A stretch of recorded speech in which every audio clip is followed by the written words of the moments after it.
The date was August, 300 BC. Roman legions, not in a surge of conquest, but with chilling administrative precision, entered Alexandria's royal palace. Cleopatra did not fall that day. She began to be meticulously unmade. Her death would not be an abrupt end, but the culmination of a process, a calculated dismantling designed to achieve something far more profound than mere extinction. No walls were breached, no fire set. The city had already surrendered, a quiet capitulation. Inside the opulent confines, the transition was less a siege and more a clinical occupation. The palace, once the seat of a pharaoh's boundless authority, was now a meticulously defined cage. Soldiers did not storm its gates. They simply took their stations, forming silent, unyielding patterns. Entrances, once pathways of power, were reassigned, their purpose redefined by Roman command. Interior routes, known intimately by Cleopatra for 2 decades, were mapped and categorized by foreign hands. Rooms were sealed, not to protect secrets, but to deny access. Others were cleared, stripped of their essence. Guards stood sentinel at every threshold, their presence a constant, suffocating reminder. They were not there to shield her, but to observe, to record, to contain. Ancient texts, sparse yet telling, hint at this meticulous control. Sentries were positioned at precise intervals, their gazes unwavering. Every meal delivered was subject to rigorous inspection. Every sharp object, every reflective surface was removed. Cosmetics were scrutinized, a chilling intrusion into her most private rituals. This was not simple detention, it was specimen management. Cleopatra, the last pharaoh, found her world shrunk to designated zones. She could move, but only within these invisible boundaries. She could speak to attendants, but only those approved by her captors. Messages could be sent, but only after scrupulous review. Items could be requested, but only if they cleared Roman assessment. Every action required permission, and every permission was granted with a deliberate, agonizing delay. Her furniture remained, her clothes accessible. The palace itself had been fundamentally reclassified. It was no longer a dwelling, a place of reign. It was a holding facility. Outside, Alexandria continued its rhythm. Markets bustled, temples welcomed worshippers, grain shipments flowed. Roman administrators, with ruthless efficiency, began cataloging tax records, surveying property, interviewing officials. Inside the palace, time itself seemed to cease, replaced by an unsettling stasis. Cleopatra was not executed, not tortured, not even interrogated. She was simply chillingly maintained. They bled into one another without resolution.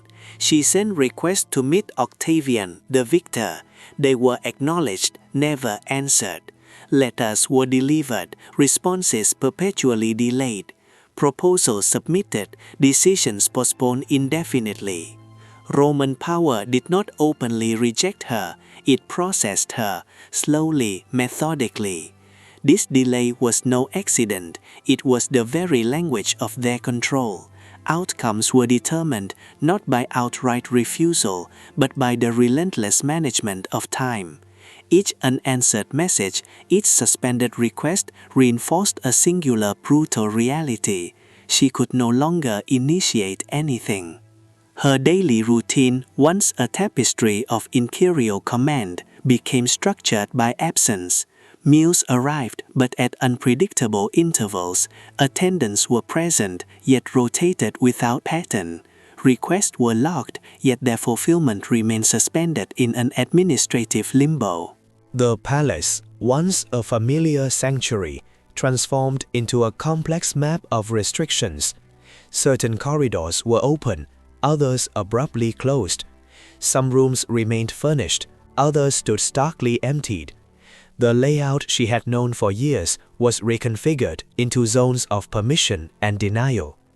This was not imprisonment in the traditional sense, it was a complete spatial redefinition. Cleopatra had reigned over Egypt for 21 years. She had negotiated with Julius Caesar, commanded formidable naval fleets, and administered an empire stretching from Syria to Cyrenaica. She spoke 9 languages, hosted diplomatic summits, presided over sacred ceremonies, and led military campaigns. None of that profound experience, none of that immense power applied to her new reality. She could not negotiate with guards who merely followed orders. She could not command soldiers who recognized no authority but Rome's. She could not leverage relationships that had been systematically severed. Every tool she had ever employed, persuasion, alliance, strategic delay, financial influence, had been removed from the equation. What remained was her mere physical presence, and Rome had coldly calculated its precise value. Even as Cleopatra existed under guard, Rome was already meticulously rewriting her identity. This narrative began long before, after the catastrophic Battle of Actium in 301 BC. Octavian's propaganda machine had systematically redefined her in the Roman consciousness. Official documents stripped her of royal titles. Public speeches cast her not as a monarch, but as a dangerous foreign influence. Coins ceased to bear her image. Written accounts emphasized seduction over statesmanship. Her capture did not invent this narrative. Law cemented it. For Roman audiences, she was no longer the pharaoh of Egypt, a descendant of the Ptolemies, or the co-regent who had stabilized a fractured dynasty. She was an enemy of the state, documented, verified, and soon to be displayed. Roman law demanded physical evidence for a triumph. Victory was not merely decanned, it had to be demonstrably paraded. Enemies were presented in a rigid sequence, first their weapons, then their treasures, then, finally, their leaders. Cleopatra was being preserved for that very sequence. But this process demanded more than her mere survival. It required her transformation from a sovereign ruler into a captivating exhibit. This metamorphosis was orchestrated through language itself. Roman officials ceased addressing her by title.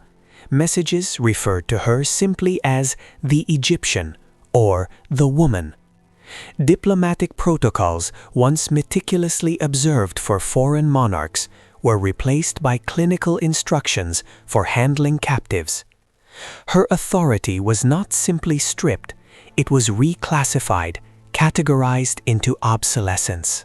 Within the palace, this reclassification bore tangible, physical consequences.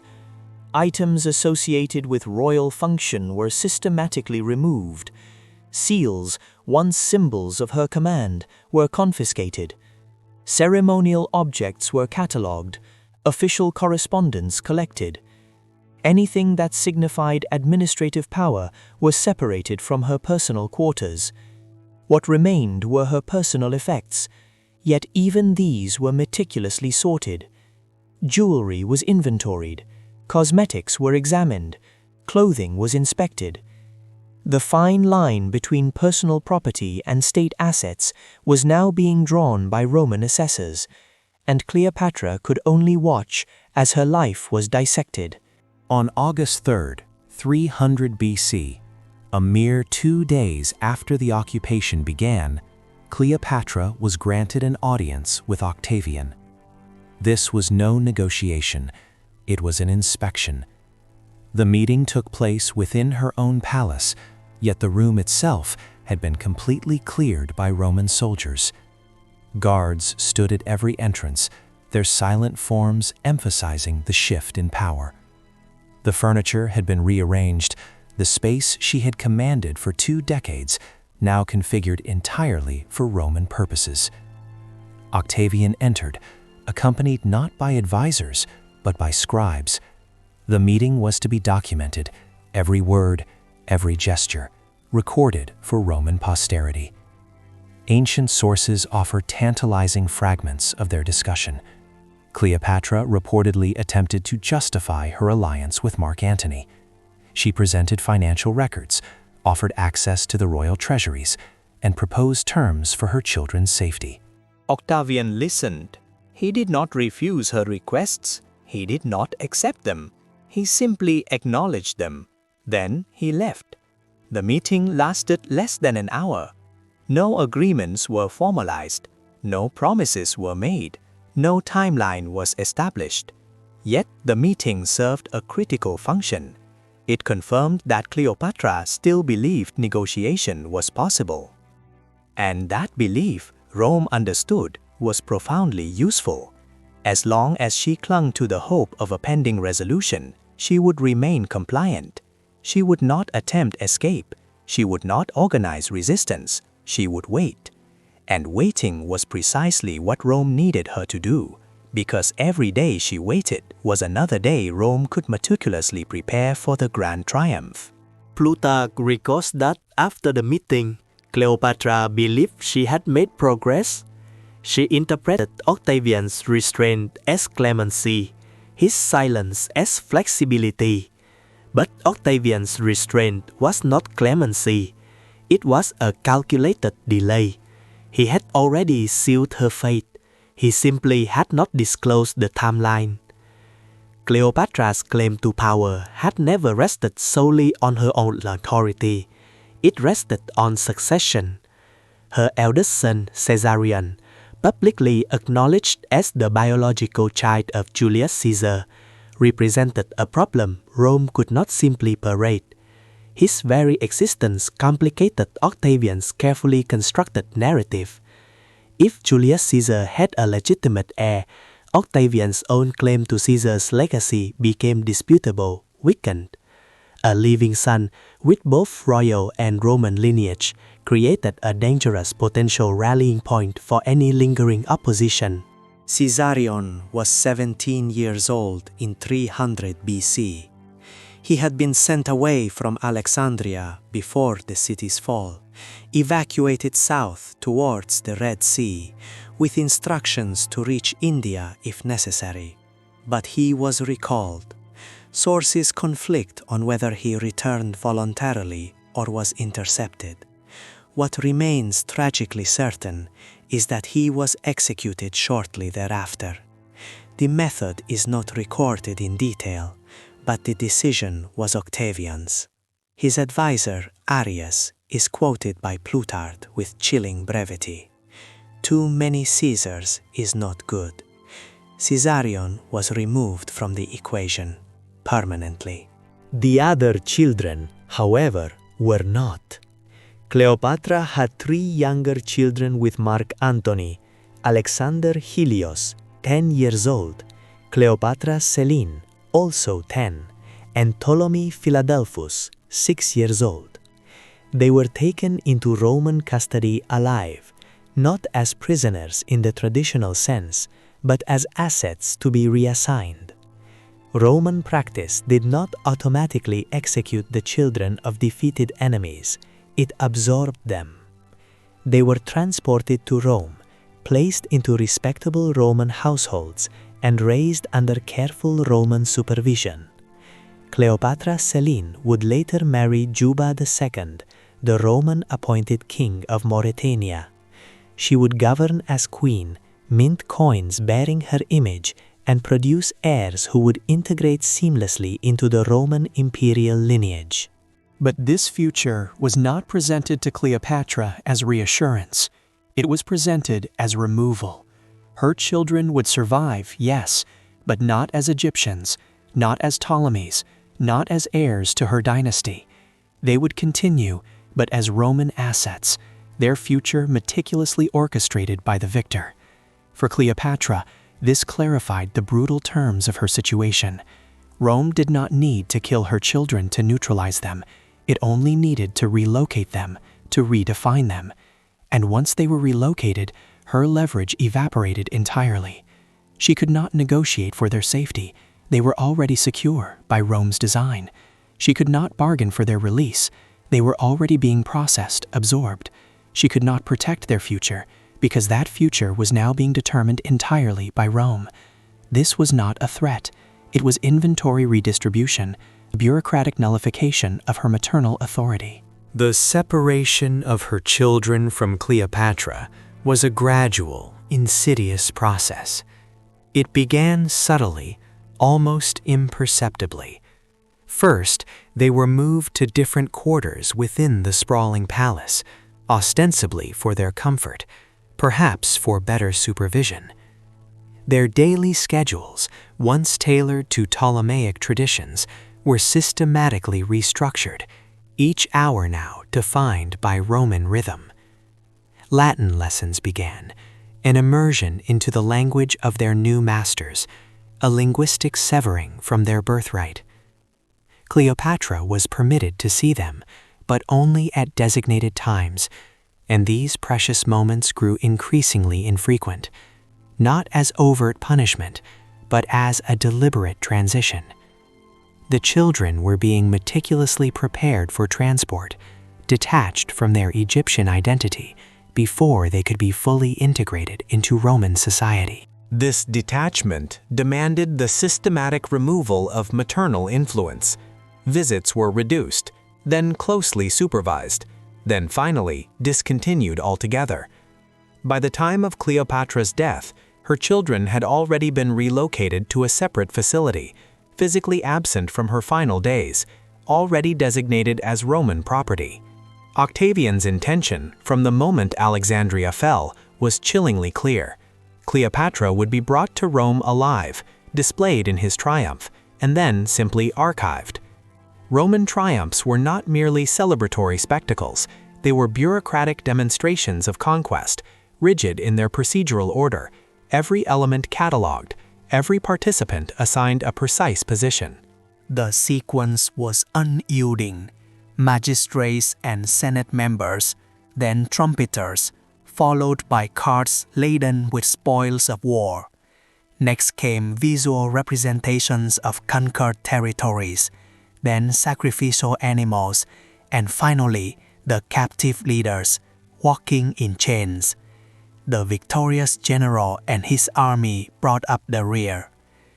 Cleopatra would have walked in position 6, not immediately, not first among the captives, but after lesser officials, after symbolic figures, after anyone who could be presented as subordinate to her. The delay between these positions was intentional, designed to allow the vast Roman crowds to process each element, to build anticipation, to extend the duration of her public humiliation. Roman triumphs could last for hours. Cleopatra would have spent that entire time walking through the ancient streets, restrained, utterly visible, and profoundly helpless. The route was predetermined, from the Campus Martius, through the Circus Maximus, past the Forum, and finally ascending to the Temple of Jupiter on the Capitoline Hill. Every single step would have been witnessed by throngs of spectators, and every single witness would have been Roman. But this elaborate sequence demanded meticulous preparation. Captives had to be transported from the conquered territories to Rome, a journey that could take weeks by ship, a journey under constant guard. They had to be held in secure locations near the city, kept alive, presentable, and utterly unable to escape. For Cleopatra, this meant not just days, but potentially months of agonizing waiting. Not in Alexandria, but in transit, under relentless guard, stripped of all agency, with no end in sight. And here, the Roman calculation became exquisitely precise. If Cleopatra died before the triumph, the spectacle could still proceed, but it would be deprived of its central, most compelling figure. If she died during the triumph, the carefully orchestrated display would be severely disrupted. If she died after the triumph, she would be archived as a completed transaction, a trophy safely stored away. Rome unequivocally preferred the third option. The second option was acceptable, if regrettable. Only the first option, her death before public display, would represent a true failure of their methodical process. That cold, strategic timeline created immense pressure. Every single day Cleopatra remained alive and uncaptured extended the risk that she would find a way to exit the process on her own terms, to deny Rome its ultimate spectacle. Octavian, acutely aware of her formidable intelligence, knew she was calculating the very same timeline. So he accelerated the preparations. Ships were commissioned, transport schedules were drafted with urgency, holding facilities in Rome were inspected and secured. The triumph, though still months away, was tentatively scheduled for the following year. But Cleopatra was not informed of these frantic preparations. She was deliberately kept in a state of procedural uncertainty, a psychological torment designed to prevent any planning, any organization of resistance. Without a clear timeline, without a defined endpoint, she could only react. By the time she fully understood the chilling reality of what was happening, the opportunity to act, to defy, would have already passed. This was the design, the insidious elegance of Roman control. On August 10, 300 BC, approximately 10 days after the fall of Alexandria, Cleopatra died. The exact method remains hotly debated by historians, clouded by conflicting ancient accounts. Plutarch describes an asp smuggled in a basket of figs. Dio Cassius suggests a more generic poison. Strabo, notably, recorded that no snake was actually found. Some historians propose a hollow hairpin used to administer a hidden toxin. Others hint at assistance from sympathetic guards. The precise mechanism is uncertain. The context, however, is not. Cleopatra died before she could be transported to Rome, before she could be paraded. And Rome's precise response to her death reveals the true, chilling intent behind her calculated captivity. When informed of her death, Octavian did not cancel or even reschedule the triumph. He simply adjusted the presentation, a testament to the ruthless adaptability of Roman power. On August 13, 29 BC, nearly a full year after Cleopatra's death, Octavian celebrated his triple triumph in Rome. The first honored his victories in Illyricum. The second marked Actium. The third, the ultimate prize, celebrated the conquest of Egypt. For this Egyptian triumph, Cleopatra appeared, not in person, but as an image. Plutarch records that a large effigy of Cleopatra was carried through the streets. It depicted her dramatically, reclining on a couch, with an asp conspicuously attached to her arm. The representation, cold and lifeless, was deemed entirely sufficient. Roman law did not demand the actual body of a defeated enemy. Only verifiable evidence of their defeat was required. The effigy provided that evidence, and it carried additional strategic advantages. A leaving Cleopatra, paraded through the streets, could have displayed fierce resistance.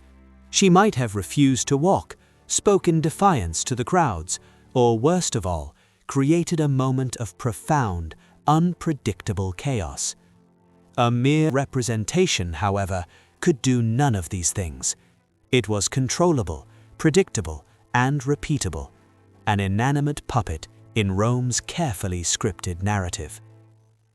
But the effigy was not displayed alone. Beside it, Cleopatra's 3 surviving children were paraded through the very same streets. Alexander Helios, Cleopatra Selene, both now 11, and Ptolemy Philadelphus, 7, walked in chains through Rome, a stark counterpoint to the dramatic statue of their mother carried behind them. They were not harmed, no, they were something far more potent: evidence. They were living proof that Egypt was not merely conquered, but absorbed, integrated into the vast Roman dominion. And this absorption, this annexation, had not required Cleopatra's cooperation. It had only required her absence, her removal from the equation. The crowds who witnessed this elaborate triumph saw a narrative meticulously constructed, designed for maximum impact. The effigy showed Cleopatra in death, defeated, dramatic, contained, her rebellion a historical footnote. The children, however, showed Egypt's future, Roman, manageable, integrated, destined to serve the empire.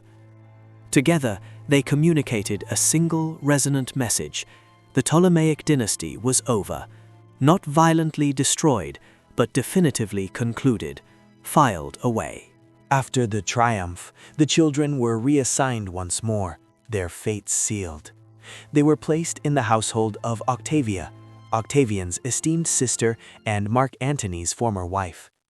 There, in Rome, they were raised. They were educated in Latin, immersed in Roman culture, and integrated into Roman social structures, their Egyptian heritage systematically diluted. Cleopatra VII, in time, was married to Juba II, a client king himself educated in Rome and installed as the ruler of Mauritania. She became queen, minted coins bearing her own image, commissioned buildings, and governed a kingdom. Yet she did not govern Egypt. She did not restore the Ptolemaic dynasty. She did not reclaim her mother's throne. Her survival was real. Her inheritance as pharaoh was not. The two sons, Alexander Helios and Ptolemy Philadelphus, vanish almost entirely from historical records after their childhood. No dates of death are recorded.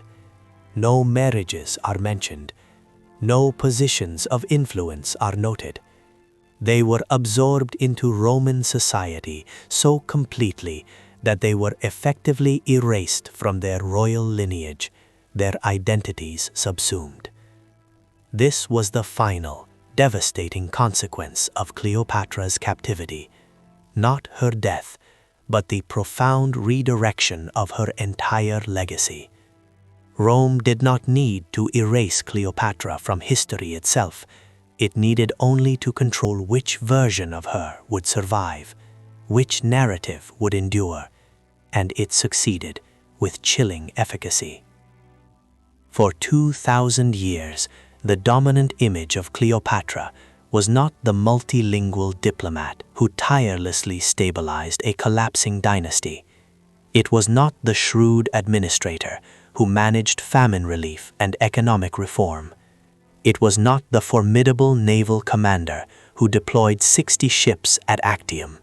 Instead, the enduring image was the seductress, the exotic foreign threat, the tragic lover, the woman dramatically reposing on a pouch with the asp.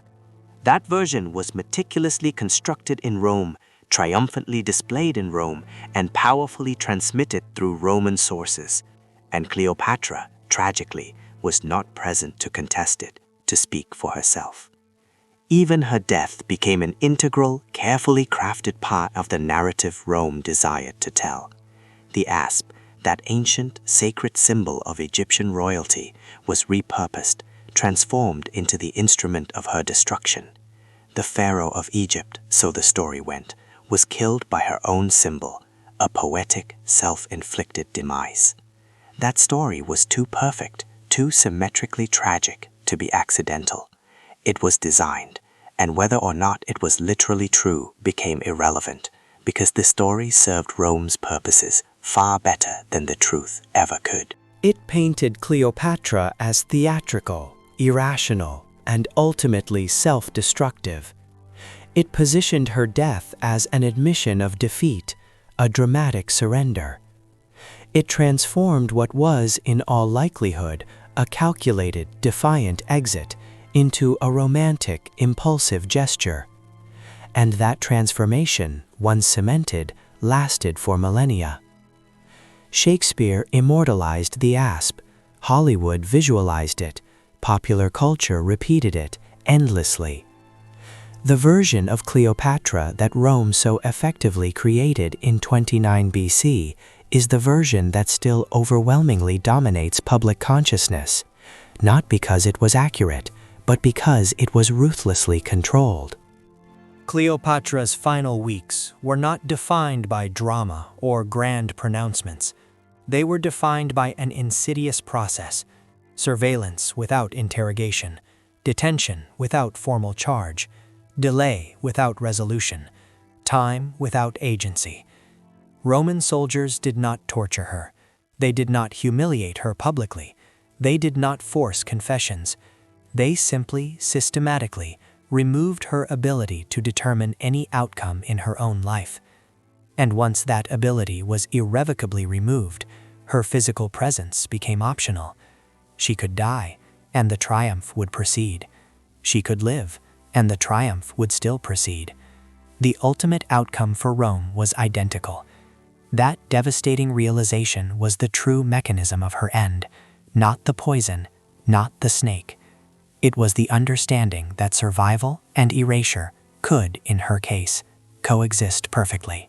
Cleopatra had governed Egypt for 21 years. She had outlasted sibling rivals, navigated Roman civil wars, and adapted to constant political realignments.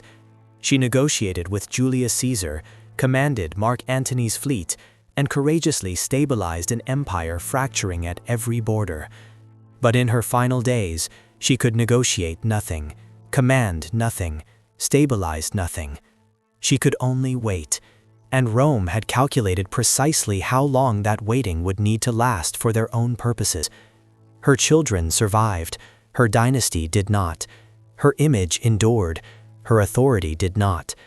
She was preserved in history, yes, but only in the version Rome chose to archive and disseminate. That version was displayed in a triumph she never attended. It was recorded in sources she could not correct. It was transmitted through centuries she could not influence. The woman who spoke 9 languages had no voice in how she was remembered. The ruler who commanded mighty fleets was reduced to a mere representation on a cart. The strategist who negotiated with Caesar himself was rewritten as a seductress, an exotic plaything. And all of this happened not through overt violence, but through a chilling, systematic substitution. Rome did not destroy Cleopatra. It replaced her, replacing her with an image it could control, a narrative it could repeat, a legacy it could archive, perfectly curated for its own imperial agenda. That is what Roman soldiers did to Cleopatra. Not execution, substitution. History does not always destroy its enemies with violence. Sometimes, with a terrifying precision, it simply files them away, rewriting their very essence.